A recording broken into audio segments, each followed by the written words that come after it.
بسم اللہ الرحمن الرحیم۔ آج ہماری فقہ المعاملات کی کلاس نمبر 10 ہے مجموعی طور پر، اور اس ہفتے کی ہماری دوسری کلاس ہے۔ آج کی کلاس میں گزشتہ کل ہم نے جو موضوع شروع کیا تھا بے صرف کا تعارف اور احکام، اس کے کچھ پوائنٹس ہم نے گزشتہ کل پڑھ لیے تھے۔ آج اس کی بقیہ باتیں اور جو باقی پوائنٹس ہیں ان کو ایک نظر دیکھ لیتے ہیں۔ بے صرف کا مفہوم ہم نے دیکھ لیا، بے صرف کی خاص شرائط بھی پڑھ لی، صرف ما فی الذمہ کا مطلب بھی دیکھ لیا، اور کون سی صورت بے صرف کی ہے اور کون سی نہیں، یہ پوائنٹ بھی ہم نے دیکھ لیا۔ اب ہم دیکھتے ہیں نمبر 5 سے نمبر 9 تک۔ 5واں پوائنٹ یہ ہے کہ سونا چاندی کے علاوہ جو دیگر ثمن یا اسمان ہوتے ہیں ان کا کیا حکم ہے۔ ثمن یا اسمان کا مطلب ہے کرنسی وغیرہ۔ ابتداً جو کرنسی تھی وہ سونا چاندی کی تھی، اور اس کے بعد پھر یہ کرنسیوں کی دوسری شکلیں سامنے آتی رہی ہیں، جس کو فلوس کہتے ہیں۔ جیسے تانبے کے، کسی زمانے میں تانبے کے سکے اور فلوس جس کو کہتے ہیں وہ رائج تھے۔ تو اس طرح رفتہ رفتہ آج کل پھر کاغذی کرنسی اور نقود وغیرہ وجود میں آ گئے، ٹھیک ہے۔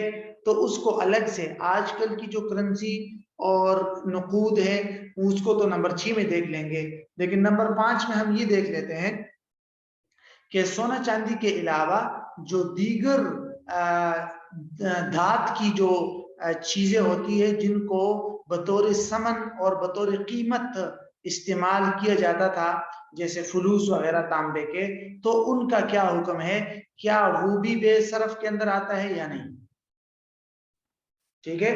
مثلا تانبے کے سکے ہیں، ان تانبوں کے سکوں کا آپس میں ایکسچینج ہو رہا ہے، تبادلہ ہو رہا ہے، تو کیا یہ بھی بے صرف ہے یا نہیں ہے۔ اس بارے میں فقہاء کے بنیادی طور پر 3 رائے ہیں، خصوصاً فلوس اور تانبے کے سکوں وغیرہ کے بارے میں۔ پہلی رائے فقہاء مالکیہ کی ہے۔ فقہاء مالکیہ فرماتے ہیں کہ جو عرفی چیزیں ہوتی ہیں ثمن، جیسے تانبے کے اور فلوس وغیرہ اور سکے وغیرہ ہو گئے، ان کا بھی وہی حکم ہے جو سونا چاندی کا ہے۔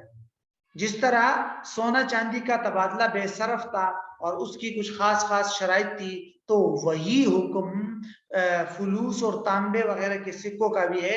ان کا بھی حکم یہ ہے کہ وہ بھی بے صرف ہے اور اس کی بھی وہی شرائط ہے جو ہم نے پیچھے پڑھی ہے۔ تو لہذا فقہاء مالکیہ فلوس اور تانبے وغیرہ کے سکوں کو وہی حیثیت دیتے ہیں جو سونا اور چاندی کی حیثیت ہے۔ دوسرا اوپینین اور دوسری رائے فقہاء شافعیہ کی ہے۔ شافعی فقہاء کی رائے یہ ہے کہ بے صرف کے لیے ضروری ہے کہ جو ثمن ہے وہ ثمن خلقی ہو، یعنی سونا یا چاندی ہو۔ سونا اور چاندی کے علاوہ کسی بھی چیز میں بے صرف نہیں ہو سکتی۔ لہذا جو فلوس وغیرہ ہیں اور جو تانبے کے سکے وغیرہ ہیں، ان پر فقہاء شافعیہ بے صرف کا حکم اپلائی نہیں کرتے، وہ کہتے ہیں یہ بے صرف نہیں ہے، اور بے صرف کے احکامات بھی اس پر اپلائی نہیں ہوں گے۔ یہ فقہاء شافعیہ کی رائے ہے۔ امام احمد رحمہ اللہ سے یہ دونوں اقوال موجود ہیں، فقہاء مالکیہ کی طرح بھی اور فقہاء شافعیہ کی طرح بھی۔ اب ہم آتے ہیں فقہاء حنفیہ کی رائے کی طرف۔ آگے جا کے ہم دیکھیں گے سود اور ربا کے اصولوں میں کہ حنفیہ کے ہاں سود اور ربا کے جو بنیادی علتیں ہیں، ریزن، وہ وزن ہے، جس کو قدر کہتے ہیں، قدر، وزن، کہ بھئی وزنی چیز ہو، وزنی چیزوں کا تبادلہ ہو رہا ہو، یا کیلی چیزوں کا تبادلہ ہو رہا ہو۔ ایک علت یہ ہے نا فقہاء حنفیہ کا، قدر مال جنس جس کو کہتے ہیں۔ تو جب ہم فلوس اور تانبے وغیرہ کے جو سکے ہیں اس میں غور کرتے ہیں تو وہ تو وزنی چیزیں نہیں ہوتی، وہ تو عددی ہوتی ہے، کاؤنٹیبل ہوتی ہے، ایک سکہ، دو سکے، وہ تو عددی ہے، کاؤنٹنگ والی چیزیں ہیں۔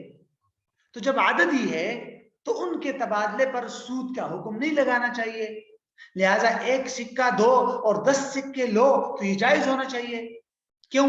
اس لیے کہ یہ وزنی چیز تو ہے نہیں، اور فقہائے حنفیہ کے ہاں سود کے لیے ضروری ہے کہ وہ وزنی یا کیلی چیز ہو، یہ تو عددی چیز ہے، کاؤنٹیبل چیز ہے، اس میں تو سود کا اپلائی نہیں ہونا چاہیے، سود کا حکم۔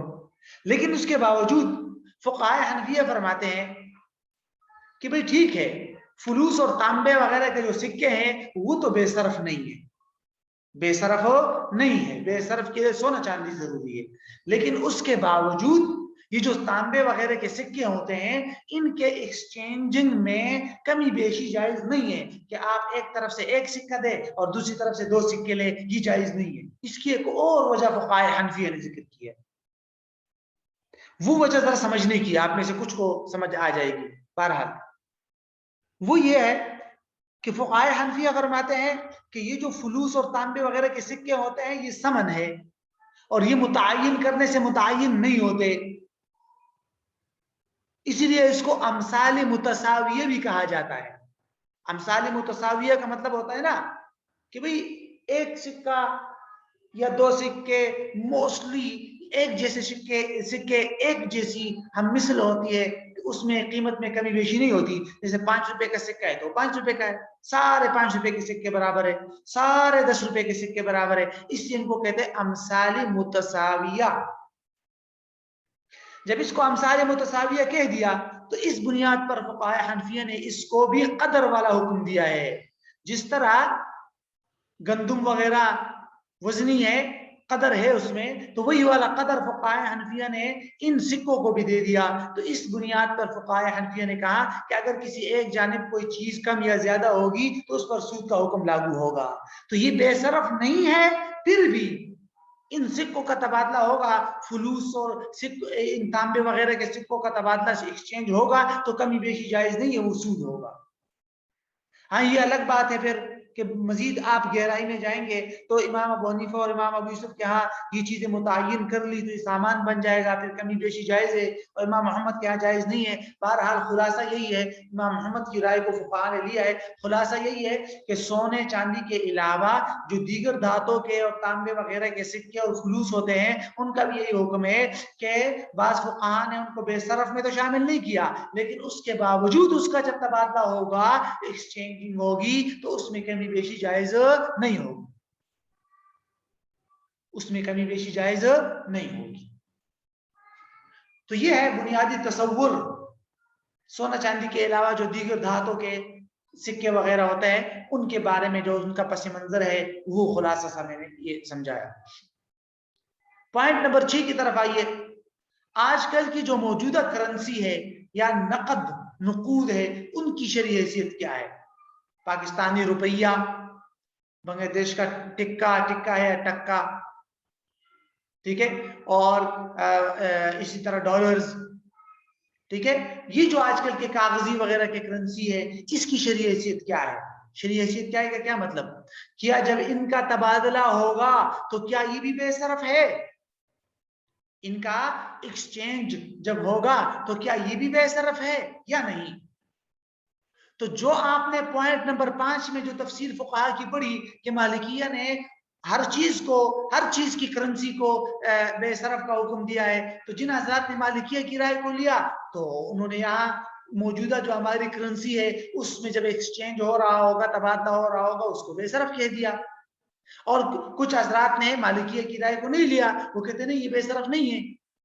تو جب ہم غور کرتے ہیں تو ہمارے موجودہ اور معاصر علماء کی اس بارے میں اختلاف ہے کہ ہمارے پاس جو روپیہ یا ڈالرز وغیرہ کی جو کرنسی ہے یہ حقیقت میں کیا ہے، اس کا جب تبادلہ ہوگا تو یہ بے صرف ہے یا نہیں۔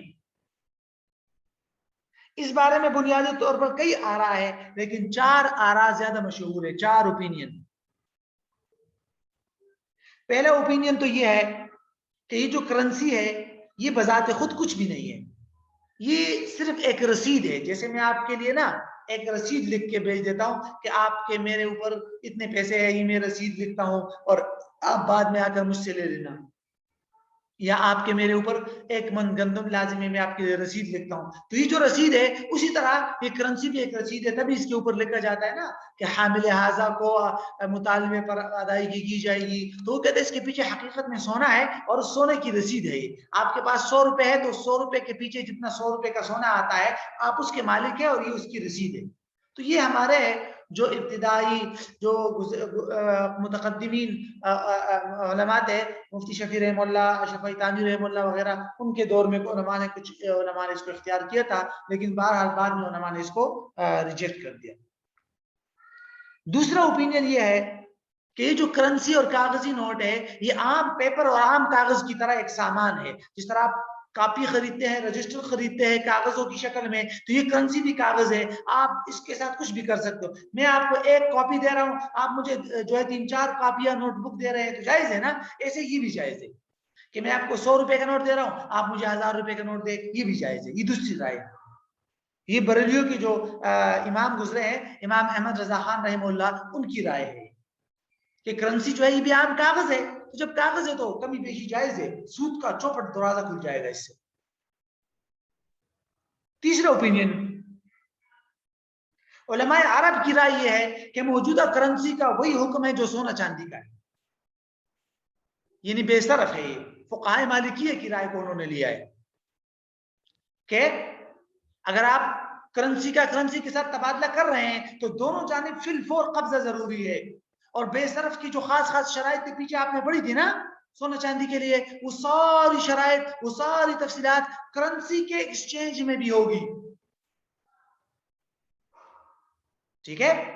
وہ کہتے ہیں پاکستانی روپے کا پاکستانی روپے کے ساتھ تبادلہ ہو رہا ہے تو کمی بیشی بھی حرام، کیونکہ بے صرف ہے نا، اور ادھار بھی نہیں رکھ سکتے آپ. دونوں جانب کی چیزوں پر قبضہ ضروری ہوگا. اور اگر الگ ملک کی کرنسی سے تبادلہ ہو رہا ہے پاکستانی کرنسی ڈالر کے ساتھ تو کمی بیشی جائز ہے، کیونکہ جنس تبدیل ہو گئی. جیسے ہم نے کہا تھا سونا اور چاندی کے تبادلے میں کمی بیشی جائز ہے، لیکن دونوں جانب کی چیزوں پر قبضہ کرنا بھی یہاں بھی ضروری ہے. یہ علماء عرب کی رائے ہے. چوتھی رائے استاد محترم حضرت مفتی تقی عثمانی صاحب دامن برکاتہم وغیرہ اور دیگر ہندوستان وغیرہ کے کچھ علماء، ان کی رائے یہ ہے کہ جو موجودہ کرنسی اور نوٹ ہے یہ ثمن عرفی ہے، یہ سونا چاندی کے حکم میں نہیں ہے. اور اس کا وہی حکم ہے جو پیچھے ہم نے پڑھا تھا فلوس اور تانبے وغیرہ کے بارے میں، کہ مالکیہ کو نے تو اس کو بھی سونا چاندی کہا تھا، لیکن حنفیہ نے اس کو سونا چاندی کا نہیں کہا. ٹھیک ہے. ٹھیک. تو یہ فلوس کے حکم میں ہے. تو جب فلوس کے حکم میں ہے تو اب اس کا بنیادی طور پر کیا اثر ہوگا؟ اثر وہی ہوگا کہ فقہائے حنفیہ میں امام ابو حنیفہ اور امام ابو یوسف فرماتے ہیں کہ اگر دونوں طرف کی کرنسی کو متعین کیا جائے تو کمی بیشی جائز ہونی چاہیے، جبکہ امام محمد فرماتے ہیں کہ نہیں، کسی بھی صورت میں کمی بیشی جائز نہیں ہونی چاہیے. اور اسی قول کو علماء نے اختیار کیا ہے کہ کمی بیشی جائز نہیں ہونی چاہیے. جیسے آپ نے فقہ کی کتابوں میں دیکھا ہوگا کہ جو عدالی اور غطارفہ کی کرنسی تھی ان کو بھی فقہاء نے اسی بنیاد پر اس میں کمی بیشی کو ناجائز قرار دیا تھا، حالانکہ اس میں بھی دیگر تانبے وغیرہ کے جو چیزیں تھی وہ تھی. تو اب اس چوتھے اوپینین کے مطابق موجودہ کرنسیوں کی تبادلہ اور ایکسچینج کی 2 صورتیں ہو سکتی ہے. سمجھیے اس کو. ایک صورت تو یہ ہے کہ ایک ہی ملک کی کرنسی کا تبادلہ ہو رہا ہے. ٹھیک ہے. ایک ہی ملک کی کرنسی کا تبادلہ ہو رہا ہے. چوتھی رائے میں دوبارہ بتاتا ہوں، انہوں نے پوچھا ہے کہ چوتھی رائے دوبارہ بتا دیں. چوتھی رائے یہ ہے کہ موجودہ جو کرنسی ہے اس کا وہی حکم ہے جو تانبے وغیرہ کے فلوس اور سکوں کا تھا، کہ تانبے وغیرہ کے فلوس اور سکے جو تھے ان کا تبادلہ بے صرف میں نہیں آتا تھا، تو آج کل کی کرنسی کا تبادلہ بھی بے صرف میں نہیں آئے گا. ایک پوائنٹ، بے صرف میں تو نہیں آئے گا، لیکن اگر ایکسچینج آپ کریں گے، تبادلہ کریں گے، تو اس کی 2 صورتیں بنتی ہے. پہلی صورت، ایک ہی ملک کی کرنسی کا تبادلہ ہو رہا ہے، پاکستانی روپے کا پاکستانی روپے کے ساتھ تبادلہ ہو رہا ہے. ایک صورت یہ ہے. اس صورت میں فقہا نے لکھا ہے، یعنی ہمارے جو حضرت تقی صاحب ہیں انہوں نے لکھا ہے کہ ایک ہی ملک کی کرنسی کا تبادلہ ہے تو اس میں کمی بیشی بھی جائز نہیں ہے، بالکل برابر سرابر ضروری ہے. وجہ وہی ہے جو میں نے آپ کو فلوس کے بارے میں بتائی تھی کہ یہ امثال متساویہ ہے، اور اب اگر اس میں تبادلہ ہوگا تو یہ تبادلہ بلا، اگر اس میں کمی بیشی ہوگی تو یہ بلا عوض ہوگی جو کہ سود ہوگا، تو کمی بیشی بھی جائز نہیں ہے. اور دونوں جانب کی کرنسی پر فی الفور قبضہ ضروری ہے. یہ جو دونوں جانب کی کرنسی پر فی الفور قبضہ ضروری ہے، یہ اس لیے نہیں کہ یہ بے صرف ہے. بے صرف کا حکم ہم نے اپلائی نہیں کیا، دونوں جانب کی کرنسی پر قبضہ جو ضروری قرار دیا اس کی وجہ یہ ہے کہ دونوں جانب کی کرنسیوں کی جنس ایک ہے، اور جب جنس ایک ہو تو آپ کو پتا ہوگا ربا کی بنیادی علتوں میں سے ایک علت جنس ہے. جب اکیلی دونوں طرف کی جنس ایک ہو تو وہاں پر ادھار جائز نہیں ہوتا. آگے جا کے ہم پڑھیں گے سود کے اصولوں میں. اس کا ایک اصول یہ ہے کہ دونوں طرف کی چیزوں کی جنس جب ایک ہو تو وہاں ادھار جائز نہیں ہے. تو جب پاکستانی روپے کا پاکستانی روپے سے تبادلہ ہو رہا ہے تو دونوں جانب جنس ایک ہے، تو جب جنس ایک ہے تو ادھار جائز نہیں ہے، دونوں جانب پر فی الفور قبضہ ضروری ہے. یہ وجہ ہے دونوں جانب فی الفور قبضہ ضروری ہونے کا. یہ وجہ نہیں ہے کہ یہ بے صرف ہے، بے صرف نہیں ہے یہ. اور دونوں جانب میں کمی بیشی بھی جائز نہیں ہے، اس کی وجہ بھی میں نے بتا دی کہ یہ امثال متساویہ ہے. تو یہ پہلی صورت کا حکم ہے کہ دونوں جانب ایک ہی ملک کی کرنسی ہو. دوسری صورت یہ ہے کہ دو الگ الگ ملک کی کرنسیوں کا تبادلہ ہو رہا ہے. پاکستانی روپے کا امریکن ڈالر سے تبادلہ ہو رہا ہے، 4000 ادھر سے، یعنی پاکستانی مطلب 15000 اور وہاں سے $100 سے. اس صورت میں کمی بیشی بھی جائز ہے اور کسی ایک طرف ادھار رکھنا بھی جائز ہے. ایک طرف، دونوں طرف نہیں. کمی بیشی بھی جائز ہے اور کسی ایک طرف ادھار رکھنا بھی جائز ہے. کمی بیشی تو اس لیے جائز ہے کہ دونوں جانب کی جنس الگ الگ ہو گئی. پاکستانی روپے کی جنس الگ ہے، امریکن ڈالرز کی جنس الگ ہے. تو جب جنس چینج ہو جائے، جیسے میں نے آپ کو پہلے بتایا تھا گندم اور چاول کا تبادلہ ہے، سونے اور چاندی کا تبادلہ ہے تو کمی بیشی جائز ہے. تو ایسے ہی روپیہ اور ڈالر کا تبادلہ ہے تو کمی بیشی جائز ہے. یہاں سے 15,000 دے رہے ہیں آپ، وہاں سے وہ $100 دے رہا ہے، جائز ہے.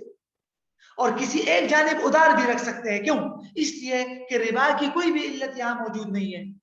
جب ربا کی جنس بھی ایک نہیں ہے تو ایک جانب ادھار رکھ سکتے ہیں آپ، دونوں جانب ادھار نہیں رکھ سکتے کہ پیسے میں آپ کو 1 مہینہ بعد دے دوں گا، آپ ڈالر 1 مہینہ بعد دے دے. نو. اس کو اگر دونوں طرف آپ ادھار رکھیں گے تو اس کو احادیث میں بیع الکال بالکال اور بیع الدین بالدین قرار دیا گیا ہے. یہ ممنوع ہے. دونوں جانب کی چیز کو ادھار رکھنا یہ جائز نہیں ہے شریعت میں. تو یہ خلاصہ ہے موجودہ کرنسیوں کی تفصیلات کا. میں نے آپ کو خلاصہ بتا دیا. مزید تفصیل دیکھنی ہو تو حضرت شیخ تقی صاحب کی کتاب فقہ البیوع دیکھ لیں.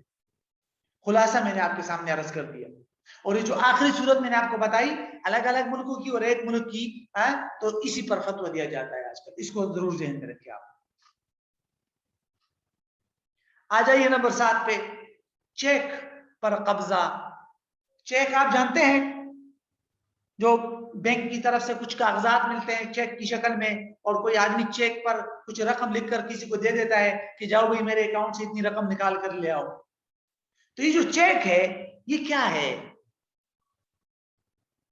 آپ 100 روپے کی نوٹ کی طرح چیک کو یوز نہیں کر سکتے. 100 روپے کی نوٹ کو تو میں ہر جگہ استعمال کر سکتا ہوں، چیک کو میں ہر جگہ استعمال نہیں کر سکتا. یہی وجہ ہے کہ موجودہ کرنسی اور چیک میں فرق ہے. کیونکہ کرنسی کو ایک تو حکومت نے کرنسی قرار دیا ہے اور چیک کو کسی نے کرنسی نہیں قرار دیا، حکومت وغیرہ نے. یہی وجہ ہے کہ چیک محض ایک رسید ہے. ٹھیک ہے. اور اس بارے میں اگر میں نے آپ کو چیک دے دیا تو یہاں ایک سوال پیدا ہوتا ہے کہ میں نے آپ کو چیک دے دیا تو کیا اس چیک پر جو رقم لکھی ہوئی ہے اس چیک پر قبضہ کرنے سے اس کے اندر جو رقم لکھی ہے کیا آپ نے اس پر بھی قبضہ کر لیا یا نہیں؟ مثلا میں آپ کو 10,000 روپے زکات دینا چاہتا ہوں، میں نے چیک پر لکھ دیا 10,000 روپیہ اور آپ کو میں نے چیک دے دیا، تو کیا زکات ادا ہو گئی؟ کیا آپ نے 10,000 روپے وصول کر لیے یا صرف ایک کاغذ ہے؟ اس بارے میں معاصر علماء کی 2-3 آراء ہے، اوپینین ہے۔ بعض جو جدید معاصر علماء ہیں انہوں نے کہا کہ ہاں بھائی چیک پر آپ نے قبضہ کر لیا تو گویا کہ رقم پر بھی قبضہ ہو گیا، زکات ادا ہو گئی۔ لیکن یہ رائے کمزور ہے، اگر اکاؤنٹ میں رقم ہی نہ ہو تو کیسے رقم پر قبضہ ہو گیا پھر تو اس لیے یہ رائے کمزور ہے۔ دوسری رائے معاہیر شرعیہ میں اختیار کی گئی ہے، شرعی سٹینڈرڈ جو بینکنگ کے لیے مقرر کیے گئے ہیں، ان میں چند شرائط لکھی گئی ہے کہ اگر وہ شرائط موجود ہو تو پھر چیک پر قبضہ کرنا ایسا ہے جیسے کہ رقم پر قبضہ کر لیا، ورنہ نہیں۔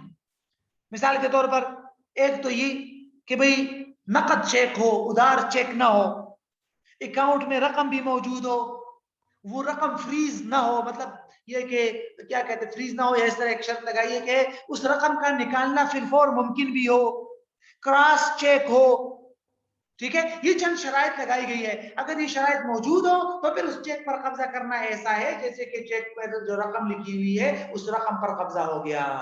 اگر یہ شرائط نہیں ہے تو پھر چیک محض ایک کاغذ ہے، اس سے زکات وغیرہ ادا نہیں ہوگی۔ تیسرا اوپینین حضرت شیخ تقی صاحب کا ہے۔ حضرت فرماتے ہیں کہ اگر بینک کا چیک ہے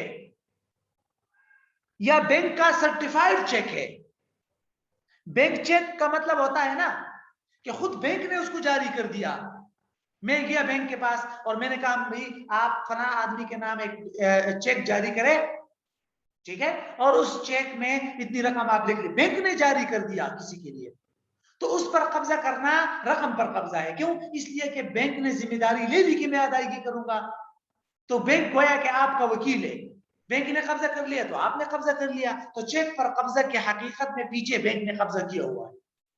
تو اگر بینک کا چیک ہے یا بینک کا سرٹیفائیڈ چیک ہے، مطلب چیک تو میں نے لکھا لیکن بینک نے اس کے اوپر دستخط کر دیے کہ ہاں بھائی اس آدمی کی رقم اکاؤنٹ میں موجود ہے، ہم ذمہ دار ہیں، ہم دے دیں گے پیسے، تو ایسی چیک پر قبضہ کرنا گویا کہ رقم پر قبضہ ہے، گویا کہ وہ بینک والا آپ کا وکیل ہو جائے گا قبضے میں۔ تو بینک چیک یا سرٹیفائیڈ چیک، ان دونوں چیک پر قبضہ کرنا در حقیقت اس چیک پر لکھی ہوئی رقم پر قبضہ کرنا ہے۔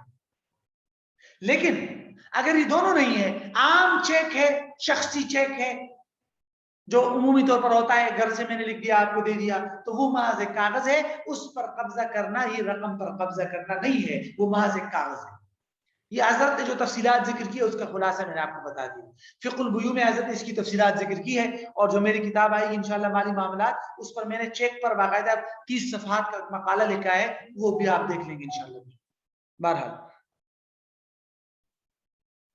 نمبر 8 پہ آ جائیے، یہ تفصیلی موضوع ہے بے صرف کا، ہر پوائنٹ اس کا بہت تفصیل طلب ہے۔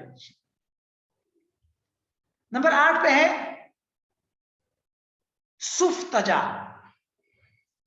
سفتجا یا سفتجا، یہ کیا ہے اور اس کا حکم کیا ہے؟ سفتجا کا مفہوم سمجھ لیں آپ، اور پھر اس بارے میں فقہاء کی آراء کو بھی دیکھتے ہیں ہم۔ سفتجا کا مطلب ہوتا ہے لغت میں، ڈکشنری میں اس کا مطلب آتا ہے کسی چیز کو مضبوط کرنا، اور یہاں سفتجا کا فقہی ٹرم ہے، ٹرم، اور اس کا کیا مطلب ہوتا ہے اس اصطلاح کا؟ سمجھیے اس کو، اس کا مطلب یہ ہوتا ہے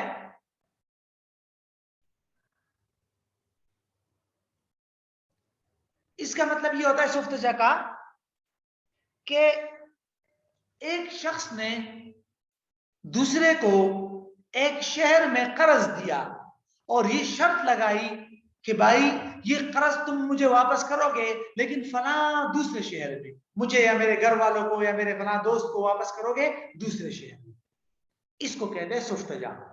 مثال، میں اسلام آباد میں ہوں، میں نے یہاں عدنان صاحب آئے تھے، ان کو میں نے پیسے دیے 1 لاکھ روپیہ کہ یہ 1 لاکھ روپیہ آپ رکھ لیں اور یہ 1 لاکھ روپیہ آپ نے مجھے واپس کرنا ہے یا میرے گھر والوں کو دینا ہے یا میرے بھائی کو دینا ہے، لیکن اسلام آباد میں نہیں، کراچی میں، دوسرے شہر میں۔ اس نے کہا ٹھیک ہے، اس کو کہتے ہیں سفتجا. سمجھ آ گیا مفہوم اس کا؟ اچھا جی، سفتجا کا شرعی حکم کیا ہے؟ کیا یہ جائز ہے ایک شہر میں آپ کسی کو قرض دے رہے ہیں اور پھر اس سے وصول کر رہے ہیں دوسرے شہر میں باقاعدہ کنڈیشن لگا کے، شرط لگا کے؟ کیا یہ جائز ہے یا نہیں؟ اس بارے میں فقہا کی آراء. اس بارے میں فقہا تو کیا تابعین اور تبع تابعین کا بھی اختلاف رہا ہے. بعض حضرات نے سفتجا کے اس کانٹیکٹ کو مکروہ لکھا ہے، بعض نے ناجائز لکھا ہے. یعنی امام ابو حنیفہ رحمہ اللہ، امام شافعی رحمہ اللہ، امام مالک رحمہ اللہ، ان سب نے اس کو ناجائز لکھا ہے کہ ایک شہر میں آپ کسی کو قرض دے رہے ہیں اور باقاعدہ شرط لگا رہے ہیں کہ بھئی مجھے دوسرے شہر میں واپس کرنا ہے یا میرے گھر والوں کو واپس کرنا. البتہ فقہائے مالکیہ نے ضرورت کے موقع پر اس کی اجازت دی ہے اور فقہائے حنابلہ نے اس کی بہر صورت اجازت دی ہے. صرف فقہائے حنابلہ نے کلی اجازت دی ہے، فقہائے مالکیہ نے خوف والے مقامات میں ضرورت کی وجہ سے اجازت دی ہے، ورنہ تو حنفیہ شافعیہ نے کوئی اجازت نہیں. اس کے ناجائز ہونے کی پیچھے ریزن کیا ہے سمجھنا چاہیے نا. کیا یہ کیوں ناجائز ہے؟ وجہ یہ ہے، آگے جا کے ہم پڑھیں گے، سود میں ایک اصول ہے کہ کل قرض جر نفعا فهو ربا. ہر وہ قرض جو اپنے ساتھ کچھ نہ کچھ نفع اور پروفٹ کھینچ لائے وہ قرض سود ہے. یہاں کون سا پروفٹ ہے؟ میں آپ کو اسلام آباد میں 1 لاکھ روپے دے رہا ہوں، آپ مجھے کراچی میں وہی 1 لاکھ روپے دے رہے ہیں واپس، تو کہاں سے پروفٹ آ گیا؟ کوئی نفع تو ہے ہی نہیں. ہے، غور کریں گے تو یہاں پر نفع موجود ہے. کیوں؟ اس لیے کہ پروفٹ یا نفع قرض پر وصول کرنا اس کی صرف یہ شکل تو نہیں ہے کہ میں آپ کو 1 لاکھ دے رہا ہوں اور آپ سے 1,10,000 واپس لے رہا ہوں. یہ صرف شکل نہیں ہے. کسی بھی طرح کا نفع مجھے مل رہا ہو قرض پر تو وہ سود ہے کسی بھی شکل میں. اور وہ ہے یہاں پر سقوط و خطر الطریق، راستے کا رزق ختم ہو گیا. رزق میں یہاں سے اگر جیب میں پیسے ڈالتا اس کراچی لے جاتا تو رزق تھا نا، راستے میں مجھ سے چوری ہو سکتی تھی، پیسے چوری ہو سکتے تھے. وہ رزق میں نے کیسے ختم کر دیا؟ میں نے عدنان صاحب کو قرض دے دیا اور شرط لگا دی کہ کراچی میں دے دینا، تو راستے کا رزق سے میں کیا ہو گیا؟ مطمئن ہو گیا، تو مجھے فائدہ نہیں پہنچا. تو قرض پر ہی والا فائدہ بھی سود ہے. اس وجہ سے فقہا نے اس کو ممنوع لکھا ہے. اس بنیاد پر فقہا نے اس کو کیا لکھا ہے؟ ممنوع لکھا ہے. یہ تو سفتجا کی بات تھی. موجودہ دور میں اس جیسی تو کئی شکلیں سامنے آئی ہے، اگر آپ غور کریں گے تو آئی ہے کہ نہیں؟ منی آرڈر، ایزی پیسہ، یہ سب کچھ ہے. ایسے ہی ہے. میں یہاں اسلام آباد میں ایزی پیسہ والے کے پاس جاتا ہوں، اس کو 1000 روپے دیتا ہوں اور کسی کی شناختی کارڈ وغیرہ پہ بھیجتا ہوں اور وہ کراچی میں کراچی والے کو بھیج دیتا ہے اور وہ کراچی والا میرا دوست وہاں سے وصول کر لیتا ہے. یہ ہے کہ نہیں؟ قرض ہی تو ہے، میں اس کو قرض ہی تو دے رہا ہوں. ہے سفتجا ہے کہ نہیں؟ منی آرڈر بھی تو یہی چیز ہے. تو کیا یہ منی آرڈر اور یہ جو ایزی پیسہ یا جیز کیش کے ذریعے پیسے بھیجنا یہ سب سفتجا کے اندر آئے گا اور ناجائز ہو جائے گا کیا؟ دو سوال آتے ہیں یہاں پر. ایک تو یہ کہ یہ منی آرڈر، ایزی پیسہ وغیرہ تو سفتجا کے اندر آ رہا ہے، یہ ناجائز ہونی چاہیے. اور دوسری بات یہ کہ آج کل اس پر کمی بیشی بھی لی جا رہی ہے، فیس بھی لی جا رہی ہے. میں دوں گا 1060 اور وہ آگے دے گا 1000، تو کمی بیشی نہیں ہے؟ یہ بھی سود ہونا چاہیے. قرض میں کمی بیشی ہو رہی ہے. ٹھیک ہے، دونوں باتوں کا جواب سمجھیے آپ. جہاں تک پہلی بات کا جواب ہے کہ یہ منی آرڈر اور ایزی پیسہ وغیرہ یہ تو سفتجا میں آتا ہے، تو ایک بات تو یہ ذہن میں رکھیے کہ موجودہ دور میں اس کی ضرورت ہے، لہذا حنابلہ کی رائے کے مطابق اگر یہ سفتجا میں آتا ہے تو بھی جائز ہے. اور اگر حنابلہ کی رائے کو نہ بھی لیا جائے تو بھی حضرت تقی صاحب نے لکھا ہے کہ یہ جائز ہے. سفتجا میں اور موجودہ جو ایزی پیسہ اور منی آرڈر وغیرہ ہے اس میں بڑا فرق ہے. پرانے زمانے میں سفتجا کیا ہوتا تھا؟ راستے کے رزق کو ختم کرنے کے لیے استعمال ہوتا تھا. لوگ جیب میں ڈال کر پیسے ایک جگہ سے دوسری جگہ لے جاتے تھے تو رزق ہوتا تھا. آج کل تو ایسی کوئی بات ہی نہیں. آج کل ایزی پیسہ منی آرڈر کو لوگ رزق ختم کرنے کے لیے یوز نہیں کرتے، صرف اور صرف ارسال اور ترسیل کے لیے یوز کرتے ہیں کہ جلد سے جلد یہ رقم وہاں پہنچ جائے بس. سینڈنگ. بنیادی مقصد رسک ختم کرنا نہیں ہے، بنیادی مقصد ہے جلدی جلدی رقم پہنچانا. تو حضرت نے لکھا ہے کہ یہ پیسہ وغیرہ سفتجا میں نہیں آتا، لہذا یہ جائز ہے. جہاں تک دوسری بات ہے کہ بھئی اس میں اضافی رقم لی جاتی ہے، تو حضرات نے لکھا ہے کہ یہ بھی جائز ہے. یہ سروسز کی فیس ہے، وہ آپ کو ٹائم دے رہا ہے، آپ سے پیسے لے رہا ہے، موبائل کے اندر کچھ کرے گا، کچھ لکھے گا، دکان میں صبح سے لے کر شام تک بیٹھا ہوا ہے لوگوں کے لیے، تو یہ اس کی فیس نہیں لے گا، یہ وہ اپنے عمل کی فیس لے رہا ہے. تو اس وجہ سے تو لہٰذا یہ جائز ہے. ٹھیک ہے، یہ تو خلاصہ ہو گیا ختم. انہوں نے سوال کیا ہے کہ اس رقم کو امانت کیوں نہیں کہہ سکتے؟ واضح بات ہے نہیں کہہ سکتے، اس لیے کہ قرض میں بنیادی چیز ہوتا ہے قرض کا مضمون ہونا، کہ سامنے والے سے رقم ہلاک ہوگی تو وہ ضامن ہوگا. ان تمام صورتوں میں ایسے ہی تو ہوتا ہے، وہ ضامن ہوتا ہے سامنے والا، وہ باقاعدہ ضمانت لیتا ہے اس بات کی. تو جب ضمانت لیتا ہے تو یہ امانت نہیں ہے. اور دوسری بات، وہ اس رقم کو اپنی رقوم کے ساتھ مکس کرتا ہے، کبھی کبھی اس کو استعمال بھی کر لیتا ہے، اور قرض دینے والے کی طرف سے اس کی اجازت بھی ہوتی ہے، تو بھی یہ امانت نہیں ہے. یہ تو ظاہر سی بات ہے، یہ تو کوئی سوال ہی پیدا نہیں ہو سکتا کہ یہ امانت کیوں نہیں ہے. اس کو قرض نہ قرار دینا، امانت کہنا، یہ تو عجیب سی بات ہے. چلے جی، آخری بات، کرنسی کے ذریعے سونا خریدنا. یعنی آج کل جو کرنسی وغیرہ ہے، کیا اس سے سونا خرید سکتے ہیں آپ یا نہیں؟ تو دیکھیے، جیسے ہم نے پڑھا تھا نا، علماء عرب کی رائے تو یہ ہے کہ کرنسی بھی سونا چاندی ہی کی طرح ہے. تو کرنسی سے اگر آپ سونا خرید رہے ہیں یا کرنسی سے آپ چاندی خرید رہے ہیں تو یہ بے صرف ہے ان کے ہاں. تو جب بے صرف ہے تو دونوں جانب اسی جگہ قبضہ ضروری ہے. آپ گھر والوں کے لیے زیورات خرید رہے ہیں، سونا خرید رہے ہیں، دکان گئے تو اسی جگہ پیسے دینا بھی ضروری، اسی جگہ سونا چاندی پر بھی قبضہ کرنا ضروری. دونوں جانب کی چیزوں پر قبضہ ضروری ہے کیونکہ یہ بے صرف ہے. یہ تو علماء عرب کی رائے ہے نا. شیخ تقی صاحب وغیرہ کی رائے کیا تھی کہ موجودہ کرنسی بے صرف میں نہیں آتی. تو جب موجودہ کرنسی فلوس وغیرہ کے حکم میں ہی بے صرف نہیں ہے، تو آپ اگر کرنسی سے سونا خرید رہے ہیں یا کرنسی سے چاندی خرید رہے ہیں تو دونوں جانب کی چیز پر فی الفور قبضہ کرنا کوئی ضروری نہیں ہے. پیسے دے دیں آپ، صرف کرنسی پر بعد میں قبضہ کر لیا، نہیں سونے پر یا چاندی پر بعد میں قبضہ کر لے، پیسے ابھی دے دے، یا سونا ابھی لے جائے پیسے بعد میں دے دے، کوئی مسئلہ ہی نہیں ہے. بلکہ حضرت نے یہاں تک لکھا ہے کہ اگر آپ دکان گئے، ٹھیک ہے جی، اور آپ نے صرف اور صرف سونے کو متعین کر دیا کہ یہ والا سونا، یہ والی انگوٹھی، یہ والا ہار میں آپ سے خریدتا ہوں 50,000 میں، فکس کر دیا، متعین کر دیا اشارہ کر کے، تو بھی کافی ہے. دونوں جانب، نہ آپ نے پیسے دیے نہ آپ نے سونے پر قبضہ کیا، لیکن سونا آپ نے متعین کر دیا کہ یہ والا میرا ہے اور کانٹریکٹ کر لیا، تو بھی جائز. اب آپ سوچیں گے یہ کیسے جائز؟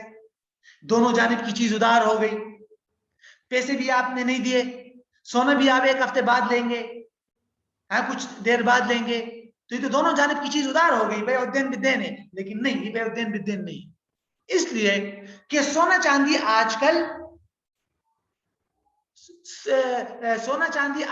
ثمن کے حکم میں نہیں، یہ سامان کے حکم میں ہے، عروض کے حکم میں ہے. اس کو متعین کر دینا گویا کہ قبضہ ہو گیا.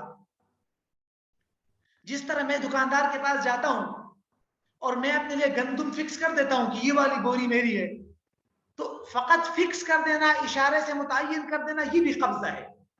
تو ایسے ہی سونا چاندی کا بھی یہ حکم ہے. آپ دکاندار کے پاس گئے، آپ نے اپنے لیے ہار الگ کر دیا اور پھر آپ نے کہا میں کچھ دیر میں آتا ہوں، کل پرسوں آتا ہوں، لے لوں گا، اور فکس کر دیا کہ یہ والا ہار میرا ہے، تو بس کافی ہے. نہ ہار پر قبضہ کرنا ضروری، نہ پیسے دینا ضروری. کیوں؟ ایک جانب کی چیز پر قبضہ ہو گیا، سمجھ لو، جب متعین ہو گیا تو قبضہ ہو گیا، تو یہ بے الدین بالدین نہیں. تو بہرحال یہ خلاصہ ہے. ٹھیک ہے، مزید اگر کسی کے ذہن میں کوئی سوال ہو تو وہ پھر گروپ میں کر لیجئے. اور وہ عدنان صاحب نے وہ میرا ایک مضمون بھی گروپ میں بھیجا ہوا ہے، اسی طرح کے پوائنٹ ٹو پوائنٹ کر کے وہ میں نے لکھا تھا پچھلے سال، تو وہ مکمل طور پہ انہوں نے گروپ میں دے دیا ہے. اس کو میں مزید اس میں تفصیل کر کے انہی پوائنٹس میں مزید کچھ قواعد اور ضوابط وغیرہ اپلائی کر کے اور کچھ باریکیاں لگا کر میں نے اپنی کتاب میں شامل کیا ہے. اپنی کتاب کی میں ہر باریک بات یہاں نہیں بتا سکتا، چھوٹی موٹی بات، کیونکہ ہمارے ساتھ کچھ ساتھی ایسے ہیں جن کا بیک گراؤنڈ مدرسے والا نہیں ہے، ان کو باریکیاں وہ اصول و ضوابط سمجھ نہیں آتے جب تک انہوں نے پڑھے نہ ہو، صرف زبان سے سمجھ نہیں آتے. اور دوسری بات یہ کہ اگر ان باریکیوں میں جاؤں گا تو شاید مکمل کورس صرف ہی بیوع کی اقسام میں ہی گزر جائے گا. تو اس لیے جتنی موٹی موٹی اور اہم باتیں وہ میں آپ کو بتا رہا ہوں.